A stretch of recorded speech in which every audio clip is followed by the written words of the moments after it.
Chapter 12, Mother vs. Son. About the time Jinshi was finishing breakfast, a man like a wild boar, that is, basin, appeared. Jinshi was hardly even bothered by the duck that perched alternately on Basin's head and shoulders. Sadly, he was used to it by now. What's going on? I could hear you coming all the way down the hall. Daomai was not pleased with her son. There was at least one other thing she might have chided him for, but sadly, she, too, had grown accustomed. Mother, I cannot stay silent with things as they are, Basin exclaimed. The duck gave a sympathetic quack and flapped her wings. Who are you calling mother? We're at work, here. She gave Basin a smack, startling the duck, which flapped away and right out of the room. It might have seemed a bit harsh, but this was how things were done in Gaoxian's family. Jinshi was used to this too. Although he still found it draining. My goodness. Sui Ren put her hands to her cheeks and laughed, while Chu was uncharacteristically silent, trying not to draw attention to herself. As usual, Ba Yu was secreted behind his curtain. Jinshi could hear paper shuffling back there, so he knew the man was getting ready to work. Gaoxian, as it happened, was out at that moment. If he'd been there, he would have looked more pained than anyone by the behavior of his wife and son. You're the royal bodyguard, Basin, you could stand to act like it, Daomai said.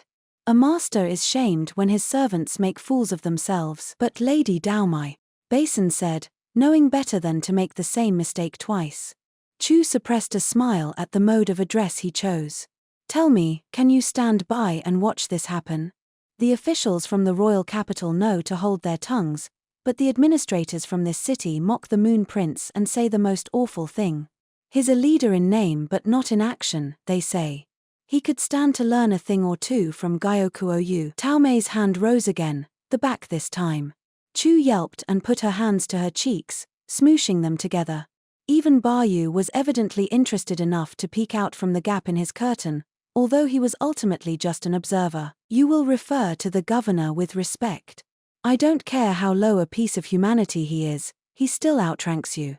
If you give the slightest cause to be upset with you, you'll only sully the Moon Prince's name. A low piece of humanity, Jinshi could tell Daomai was barely holding back her disgust herself. For better or worse, Jinshi had become more than used to enduring such mockery during his time as a eunuch, so the alleged taunts barely moved him. It would be counterproductive for mother and child to start fighting, so Jinshi stepped in.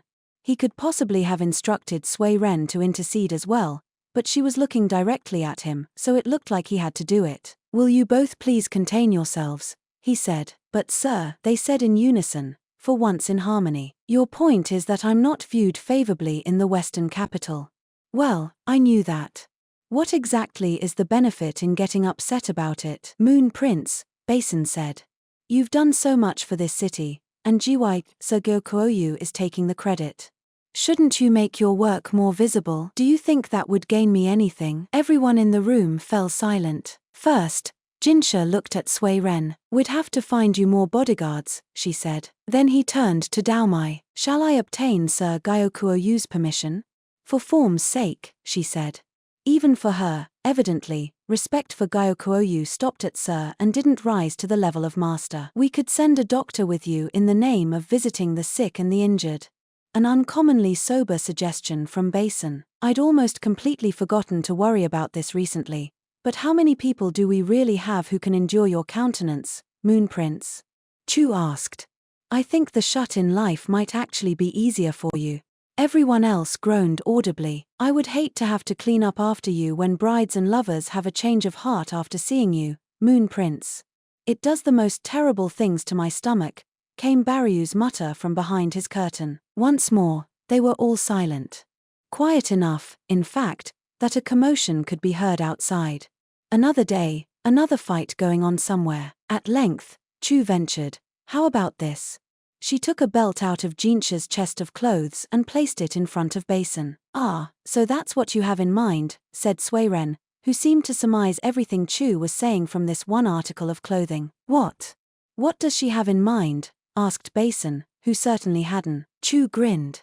The Moon Prince doesn't have to go outside himself. As long as it looks like he's doing something, everything is fine. Jinshi started to get Chu's drift. Basin, he said. Yes, sir? What is it? I grant you that belt. Put it on and go to work in my stead. Sir, Basin said, staring at the belt in amazement.